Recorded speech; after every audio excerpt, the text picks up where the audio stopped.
Assalamualaikum warahmatullahi wabarakatuh. Alhamdulillah. Ni bunga Cik Mai kita nampak. Tu.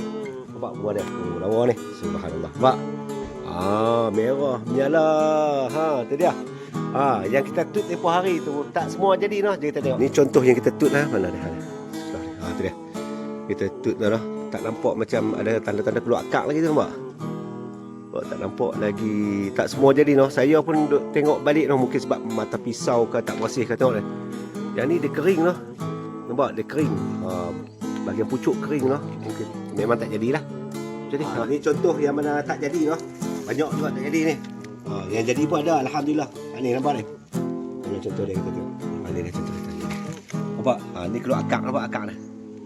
Ni insya-Allah alhamdulillah insya-Allah jadilah dah. Nampak? Itu dia. Okey. Ini contoh yang kita potong tadi. Keluar akak macam itu tadi lah. Alhamdulillah. Ada sikit-sikit. Ada yang jadi juga lah. Alhamdulillah. Tapi kalau nak jual pun kita akan jual secara berperingkat lah. InsyaAllah kita akan betulkan. Okey, jom kita tengok pokok yang sedia dah. Ini baru tu dah pucuk. Nampak? Pucuk baru dah ni. Ni pokok yang sedia dah. Yang ni pula Cik Fan yang warna turquoise tu ataupun warna hijau tu lah. Nampak tak ni? Alhamdulillah kami nampak macam ada keluar akak lah. Ni. Ni kita boleh kerak juga lah. Nampak ni contoh yang kita tanam dah dah. Ni yang warna turquoise punya lah dah. Hijau. Lepas tu yang ni warna merah dah kita tanam ni. Ni yang warna merah punya ni kita tanam kat sini. Turquoise warna merah. Kita harap dia akan manjat macam ni lah. Penuh atas ni nampak ni. Ni.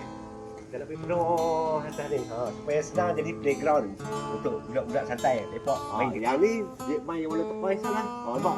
Ni dia akan berebok lah dekat ni penuh. Jadi memang santai dan sesuai lah. Dia jadi nyaman lah. Bila jadi dia berbumbung macam mana. Kita tak payah pasal bumbung lah. Kita buat bergelok lain sikit macam ni lah. InsyaAllah lepas ni kita punya target ni. Siti Zubaidah pula. Kedai tak Siti Zubaidah yang mana? Ni dia ni. Ni Siti Zubaidah. Siti Zubaidah nampak ni. Dah keluar dah nampak. Keluar dah kobis dah. Brokoli dah nampak. Nanti kita tengok bunga dah. Siti Zubaidah yang bakal kampung je dah. Bunga hydrangea ataupun bunga 3 bulan dah. Nampak? Ni target kita ni insyaAllah. Ni daun dia ni memang kita buang lah. Buang. Bila nampak dia berkulat daun dia ada bintik-bintik hitam. Kita buang. Dia buang tak apa dah.